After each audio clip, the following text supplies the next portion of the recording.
My next book is called Programming and Planning. I'm showing you the most recent version of this book. I have the previous version, but even the previous version is amazing. So if you want to read a preview, you can click and see what this book is about. But I really tell you that this is the book that is packed with goodness. So there are really, really great pages that are covering curriculum approaches. They explain you everything from Montessori to high scope with really great examples.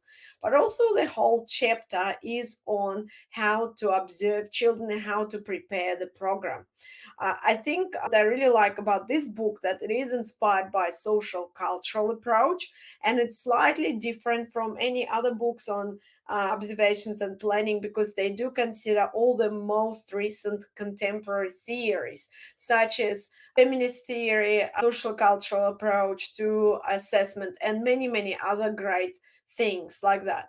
So you will see learning stories there. You will see how to plan for emerging curriculum. You will see lots of other wonderful, deep examples of learning and using the cycle as well. So it's a book that covers learning environments, it covers transition. So I learned a lot from it, being an early childhood teacher who was newly graduate. So, and I keep coming back to this book. So I highly recommend you to use this.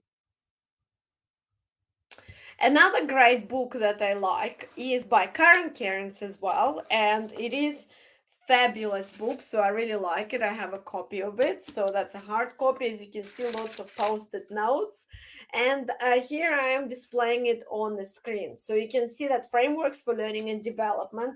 They have few chapters that are dedicated to obviously programming and planning. So one of my listeners and subscribers asked me to recommend the books that would be great for learning to plan a good program. And apart from free resources that are available on a SQL website and department website, there is also really great book. Yes, and this one is for beginners, I'd say, because it does cover frameworks for learning in terms of curriculum. What is curriculum?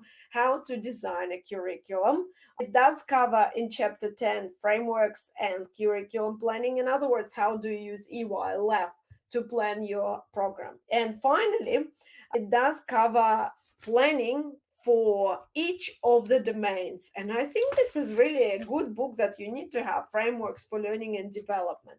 So, for example, if you want to delve deeper into physical growth and development, you can read more specialized books like Child and Adolescent Development for Educators by Bergin, or you can read Burke that I had to read at university. This book really is well written and it's simple. What I love about books by Karen Cairns. So you can look at planning for learning for communication literacy, in depth chapter that unpacks emerging literacy. Planning learning for cognitive development. I learned a lot about schemas and creativity from this book in terms of practical things that you can do. So this is a really good academic alternative to Pinterest if you think about it, because it does explain you why you have to do it. Social and emotional development as well. It does have planning for inclusion, and of course it does involve kind of summative assessment. So when you look at chapter 11, that's what I really like about this book. You will find putting it all together, and this will show you systems for planning tools, how to use narrative observations, yes, so, and how to set up room goals. So this is really wonderful, and of course it does introduce some webbing questions that you can use. It shows a summative assessment, as I said.